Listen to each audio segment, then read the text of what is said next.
Hey guys, welcome back to Lifestyle After 5 presents Stogie Sesh, the podcast where we light up conversations about the world's finest tobacco. I'm Victoria, and as usual, we have our in-house aficionado Patrick with us. And right now, since 2025 is somewhat coming to an end, it's time for our favorite and most debated tradition, the top cigars of the year list. So today's title is the Cigar Lover's Verdict, the top 2025 cigars you need to smoke. So Patrick, of course, had to make his list of his top. Now, keep in mind, this is his top cigars for 2025.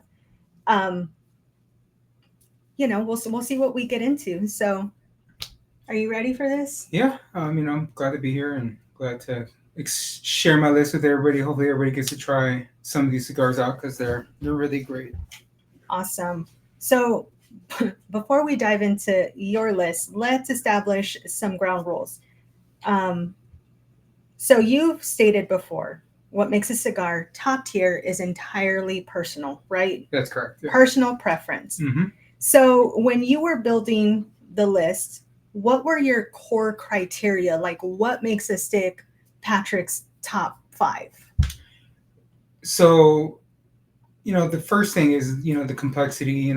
I love a cigar that evolves, kind of changes the flavor throughout the whole cigar. Don't get me wrong, I do love a cigar that, the flavor is the same the whole way through, Mm-hmm. but most of the time I like it where it's not the same as the first puff as it would be the last puff. So, the complexity building up the flavors, because, as you're smoking, you're developing a different You flavor. want those little surprises. Yes, little hint on the back end, you can say, that's, like one of my biggest things. And, and then there's the construction of the cigar. There's different shapes out there, you got your perfectos, your piggies, your bellicosos, Bostos, toros, everything and all under, underneath the sun. So it has to be, made really well. Like it can't fall apart.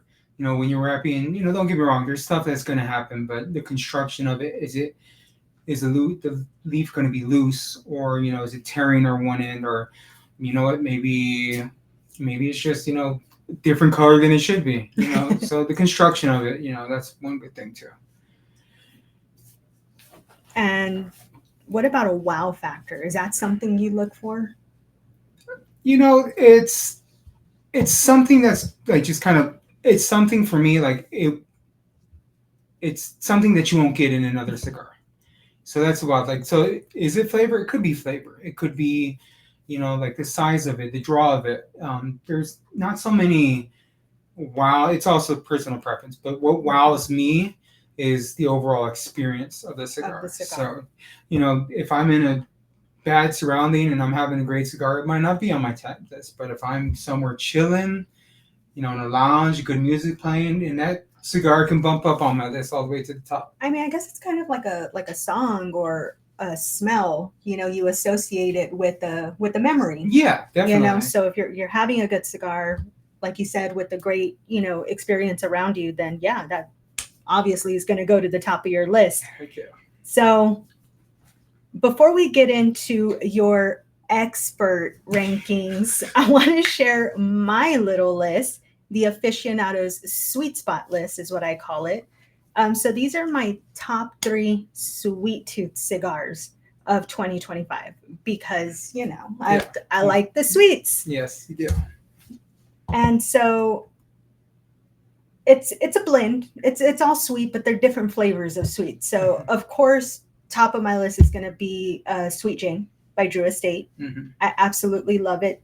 Specifically, the 2025 Day of the Dead edition, which you were so lovely enough to buy me a box. Yes, thank you. Your box. I got one last year too. Well, I just got a box. I didn't get the box with the cigars. You still have a couple of 2024s in there. Well, no, I meant like I didn't buy. We didn't buy a whole box. Yeah, we didn't buy a box last year. But anywho, love the box. I bought it purely for aesthetic reasons. It just so happens it's my favorite cigar on top of it. My second pick is Django by the Upsetters. I really like this. This is the one that I smoke with an espresso martini, or a sangria. And this is the one that I'm like, all right, I'm smoking this. It's been a long day. I know I'm going to go home and crash out after it. I know I am going to be coasting after this cigar. So definitely in my top 3. And then the last one is my favorite right now because it's the Tatiana the Harvest Moon. And that one is essentially spooky season in a wrapper. Yeah. You get the pumpkin, you get the nutty, and it's perfect for fall, you know? So pair it with a pumpkin spice latte or, you know, a pumpkin spice martini, which is also really good. Yes. Either way, live your basic bitch life with this cigar because that is exactly what it is. And it's amazing. Okay, so we got through my top 3, my little list. So, Patrick, let's get serious. Okay. All right. It's time for your official list. And I believe there's 5 on your list. And then we had a couple of honorable mentions, if I'm not mistaken. All right. So let's start at the bottom. We're going to do number 5. So at your number 5 spot, what are we looking at? So unfortunately, this is actually, you know, it's not a release here in the United States. It's actually the Undercrown tin. It's a Flying Pig. It's only on, you know, on the other side of the pond, as they would say. It's a piggy. Drew Estate is by far one of the best blends. They come up with some great things. You know, their construction of their cigars are really well, but this one just hits a little different. I do love, you know, the original, the Undercrown tin, but this one just hits a little different. You know, with the wrapper being a little more chocolatey, you know, you get some nuts and, you know, the spices from it. And since it's such a smaller cigar, you're going to get flavor, the flavor bomb, I guess you can say, because it's compact, like you know, so it's compact. So you're going to get more flavors and they're going to develop faster than they would in a bigger cigar because it's so compact. So okay, and you said it was a piggy? A piggy. Can you quickly explain? So a piggy is usually probably about 4 inches long and probably about a 52 to 60 rings. So it's not a really big cigar. It could take a while to smoke. That one was about an hour and a half. But you know, you sit there and you enjoy it and you kind of, you know, get everything from it. You know, at the end of it, you get some black pepper and the dried cherry from it. It's an absolute great cigar. Awesome. So I would ask you how you got it, but I know we don't want to release the connection. No. So you're going to have to figure that one out for yourselves. That's all I'm going to say about that. So what about what's on the number 4 slot? In my number 4 spot is actually it's Dark Times by West Tampa. It was constructed great. It's an amazing cigar. There's so much, you know, complexity that goes into it. You know, you get your earth, your leather, your black pepper. You know, as it develops, it kind of becomes a little more creamier and nuttier. And on the back end, you know, you get some more, you know, the brown sugar. So, and it's subtle flavors that, you know, kind of, you know, develop in it. It's not like all hitting you at once. So it's subtle. You can get all of them towards the end, but it's like you can pick them up. Builds up. Yes. And, you know, for the price point, it's a really good cigar. You know, it's one of the higher price points on this list. You know, it's like $30 a cigar. So it's a great cigar, great constructed. You know, like I said before, I've met the owner in the Rocky Mountain Cigar Fest. Awesome guy. You know, so worth like the $30 price. It's worth the $30. You know, it's worth the $30 to try it at least, just to say you had it. And you know, once again, all these cigars just came out this year, so it's not my overall favorite. Yeah, no, we're strictly 2025 here, guys. So, I mean that sounds like an all night smoke there. Does that one take you a while? You can take it. You know, it's a Toro, so you know it could take up to an hour and a half, hour 45 minutes. So and Toro like so the Toro would be about, you know, 6 inches. You know, 50 could go up to 7. Churchill. We're talking about cigar, guys. Yes, cigars. You know, a little bit thicker than the ring, 52 to 60. So okay. That sounds good. It's a great cigar. I asked him if it's an all-night cigar, but it can take him a while to smoke any cigar, really. But you're very much one that likes to sit there and slow with your puffs and, the conversation. You do a lot of herfs with the Australian friends that we have. Yes, we do. Gotta talk to the Aussies. Yes, So sir. that time difference kills me, though. Yeah, it does. It really. Apparently, right now they're in the future. We're in the past. Yes. I can never figure it out. They're on Friday. We're still on Thursday. Yeah. So we're halfway there. So who earns the bronze medal at your number 3 spot?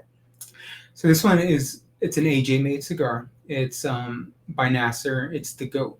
Nasser the GOAT, I guess you can say. It's man, this is one of the more milder cigars on the list, but it's definitely, it packs a punch. You get literally everything from it. If you've ever had anything from AJ Fernandez, he has his hands, anything. He's a master blender, comes from his blends. So he has his hands in it. He knows what he does. You get your, chocolate almond kind of flavor from it, like your almond joy without the coconut. You get your little bit of vanilla, you get your coffee, but this it's kind of the same flavor throughout the whole thing. And I say that's not my forte, but this was such a great cigar that it reached the top of my list because it wowed me. It really did wow me. And so it had the same flavor through the whole smoke. Most of it, yes. Most of it did, yes. But did the flavor intensify? As it got further, yes, it did intensify. So when I say that, yes, it had all the flavor. So the chocolate became darker chocolate at the end, more woody. If it was wood, it became, burned smoked wood, stuff like that. So it developed the same flavors, but it developed into, a stronger, more robust flavor. A different version of the flavor. And this was probably, one of the shorter smokes also on the list because, it's a Robusto size that I had. So it's about an hour 15 minutes that, you can smoke and enjoy this one. Okay, I got to ask, what's the longest it's taken you to smoke a cigar, and what cigar was it? That's tough. So it would probably have to have been Asylum. It would the 13, and it was a 7x70, and it took 3 hours to smoke. Was that at the festival? Yes. Yeah. So it's a big cigar. I mean, it's huge compared, and they have bigger ones out there, but that's probably the biggest one I've smoked. Would I do it again? No, because you kind of burnt out after that cigar because it's you had the same thing for 3 hours, it's I don't want anything else. I just want to go to bed, stuff like that. I mean, I figured you would have gotten burnt out in general because you smoked all day that day. You had how many in a day? I think it was 6 that day. That's the most that you had, right? Yeah. Ever and since then. So, yeah, because we didn't even smoke that much at the Houston Cigar Festival. No, I had 3, I think, at Houston Cigar Festival. It happens. Yeah. I was enjoying the environment. I was gonna say, well, one, he was by himself with his boys, so it's a lot different. I guess that enough said. Yeah. So let's go ahead and talk about your number 2 pick. So this it was a limited release edition from Hoot and Young. It's the Midnight Hammer. This was an amazing cigar. Now, I say amazing because it was constructed well. It burned really well. It just blew me away. You get your flavors. You get your cedar, your cocoa. You get your espresso from it. So it went really well with the soda I was drinking. So it just, I don't know. It was just something about it that just blew me out of the water. The wow factor. Exactly, the wow factor. Sometimes you just can't explain it. No, yeah. Like I said, the construction was good. The draw was great. The burn was good. It sucks that it's a limited release, but it was well worth, waiting to get one and trying it out. When did they release this one? They released it right before the Rocky Mountains, so it was in July. There might be a couple 4-packs still out there because I don't think that's what they sold. There might be a couple.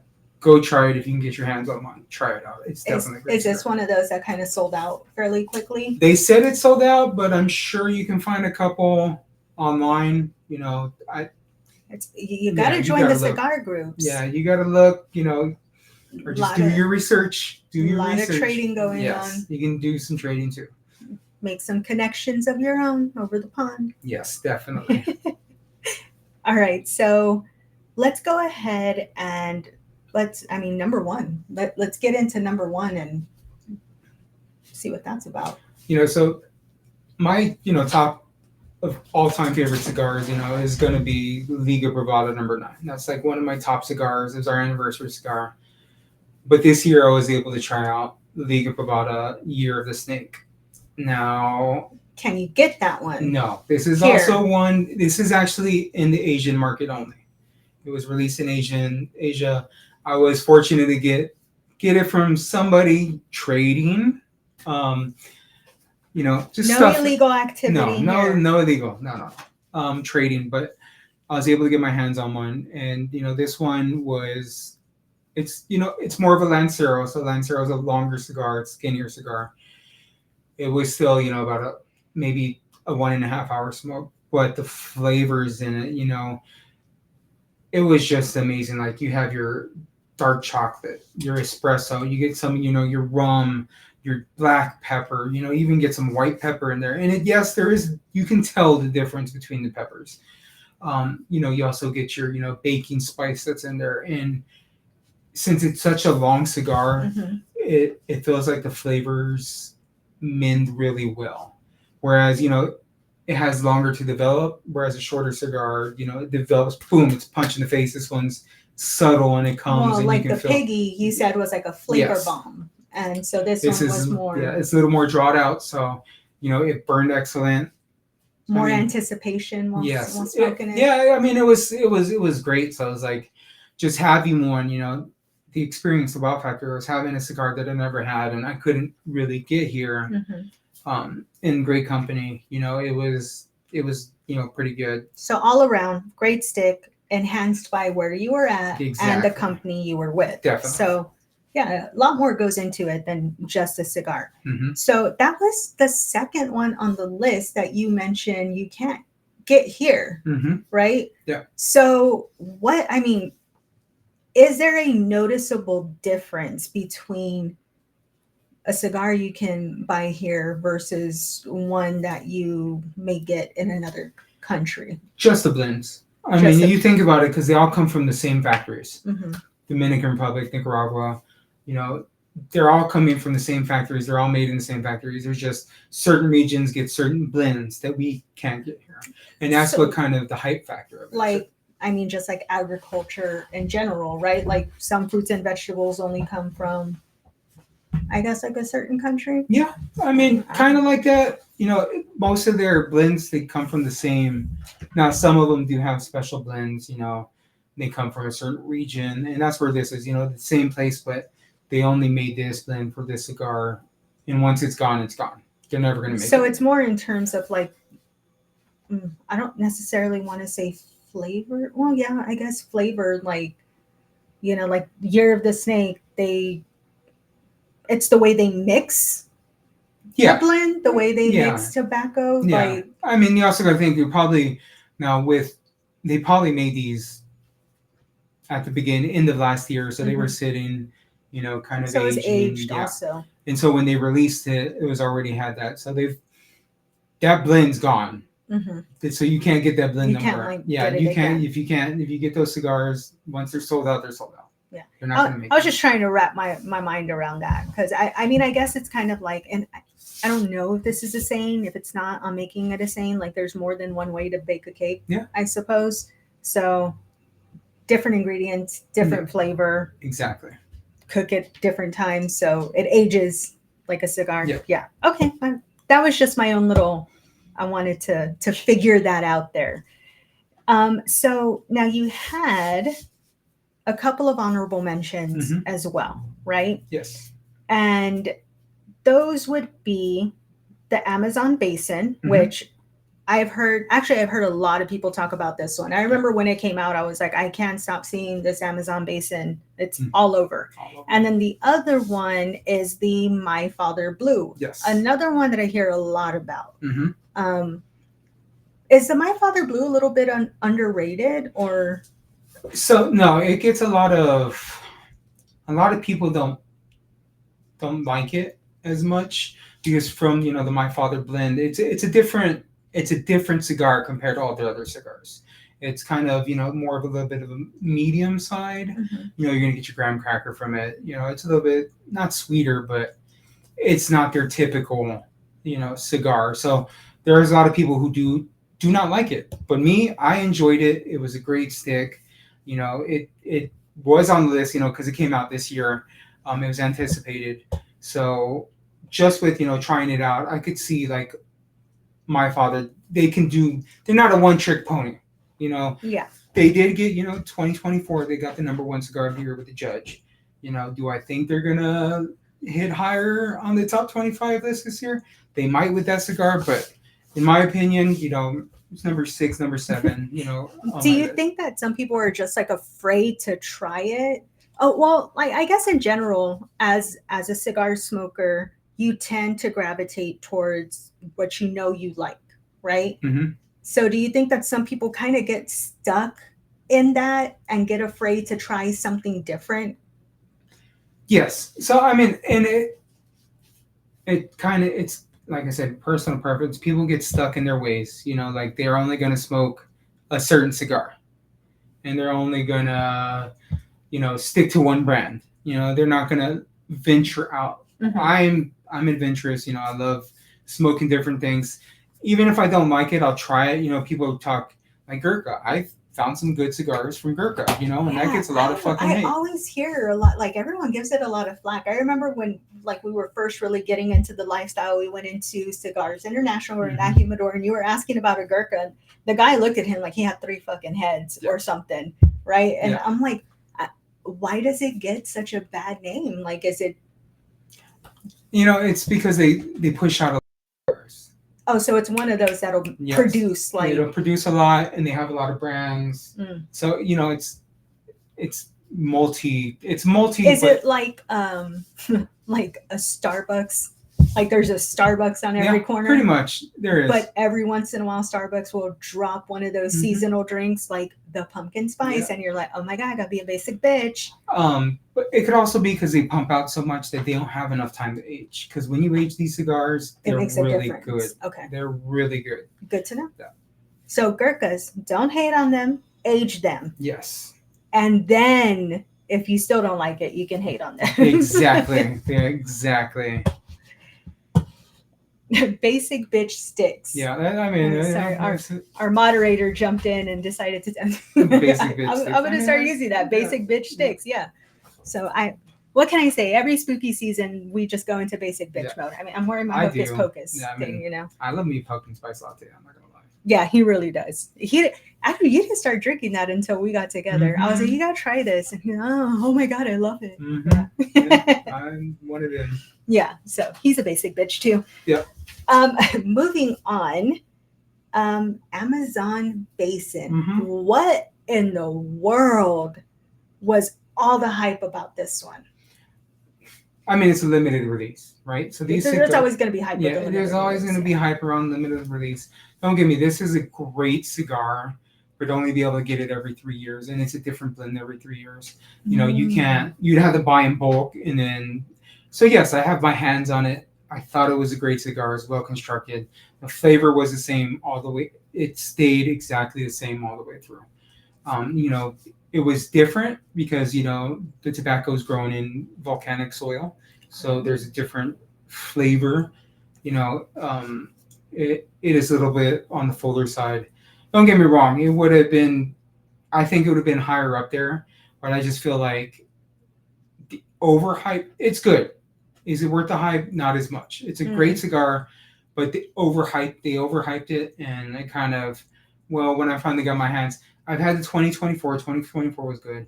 The 2025 was the last blend. So we might not be getting another one for a couple of years. But it was good. I enjoyed it. But just people overhyped it, you know, and it made me think like, oh yeah, this is going to be a great cigar going into it, and it really didn't meet to it. See, and that could have also dampened your experience because you're already going in with an expectation, and then it's like, oh, well, that's a bummer, you know? Yeah. I try to stay away from everybody's reviews and, you know, do my own thing. That one was hard, though, because like I said, everywhere. I was like, what the hell, you know? And yeah, everybody was hyping it up. I was like, well, I guess it's great. But, you know, good to know. It's good enough. Yes. So we talked 2025, right? 2026. Now I know there's not like a lot of noise out there in terms of what we can expect for 2026. But of course, being an aficionado, you still were able to make a list of some highly anticipated cigars, right? Yes. Which, awesome. Let's get into that list. So we have the Don Carlos Sangre de Toro. I said that. Wait. So Toro. Yeah, my people are gonna get mad at me. I'm a coconut, guys. I'm sorry. So what's the deal with this one? So first of all, it was supposed to come out this year. Delayed. It was delayed. There's a lot of things that went, you know, delaying the cigar, you know, from Arturo Fuentes kind of breaking their contract with the people who actually give them their Cameroon wrappers. And that's what this is. So they could be holding off a little longer. Some people are able to get their hands on it, but those are people who are probably closer to the people who make the cigars, you know. Oh, so kind of like, I have a couple made. No, like, did they produce? They know they're produced. Okay. Because they were shown at the PCA event. Which we'll get into the PCA in just a bit. But yes, it's supposed to be, you know, the Don Carlos line from Arturo Fuentes is a great cigar. You know, so this is one of the ones in top that, you know, I want to try when it comes out. So is it 2026? Probably, but I mean, it came out in 2025. We're probably not going to see it really until 2026. So hopefully. I call it a 2026 cigar. All right, the next one is the Davidoff, Year of the Horse. Yeah, so next year, you know, 2026 is Year of the Horse. Hello. So they come out with Year of the Horse. There's going to be plenty of cigars, just like Year of the Snake. I like to try this one because most of the Davidoff Year of cigars are really great, you know, constructed well. A little bit high for my price point, but if I can get my hands on one, I would like to try it. When you say high for price point, how much are we talking? So you're looking about $50-$60 for one cigar. Okay. Yeah. That's a little steep. Yes. It's a little steep, but you know, one of those celebratory sticks. Yes, exactly. Perhaps. All right. So the last one that we have on the highly anticipated is the Craft Marquis by Roma Craft. Right? Yes. Is that right? Yeah. Yes. So it's a series of cigars. So Roma Craft comes out every year, and it's an artisan cigar. You know, they have wild decorations on their wrappers. And, you know, it's a different blend every year. But they come out every year, and it's different every year. And so I'm looking forward to it because this is actually a great cigar, and I like my weird wrappers. You know, I like the barber poles, you know, the artisan wrappers. That's what I like. So that's what I want to try for sure. Give that one a go. Yeah. Okay, so you mentioned PCA, right? And you know, I said we get to that later. Let's talk a little bit about the PCA. What is that event? So it's, you know, the PCA. So it's, you know, it's an event so where all the people in the industry get together and they're gonna, you know, release, you know, they're gonna kind of show everybody what's coming out, you know, to the new cutters, lighters, cigars, you know, just the news, kind of anything. Like the what is it? What, like the Disney Expo or? Yeah, it's like an expo. Yeah. It's like the Sony Expo, the E3 from back in the day. Samsung does one where so they're basically just showcasing the release. But it's not one brand; it's all brands. It's all brands. Yeah, and it's like a 3-day event. So, and is it just industry? Like, as smokers, we can't go. We have to be invited to it. We have to be part of the association. Okay. And the tickets aren't cheap.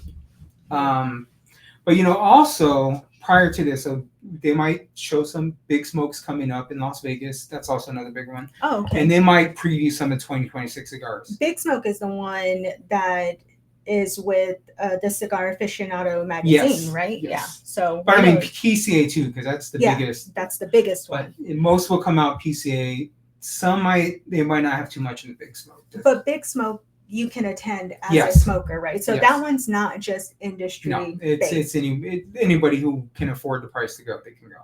Awesome, man. Well, maybe one day. I hope. We're hoping to open a spot, and maybe one day we will be at the PCA. Yeah. We'll take y'all in with the meta glasses. I don't know, by that time it might be something else. I know it might be. We might have a contact lens Yeah, by that go. time. That should record everything. Well, guys, I mean that pretty much sums up the aficionado's review of his 2025 six. And thanks for telling us about the PCA. A lot of people didn't know. I know that I just learned about that. And Big Smoke, and watch out for the festivals. Yes. Because you'll really get an idea of what's out there with these festivals for sure.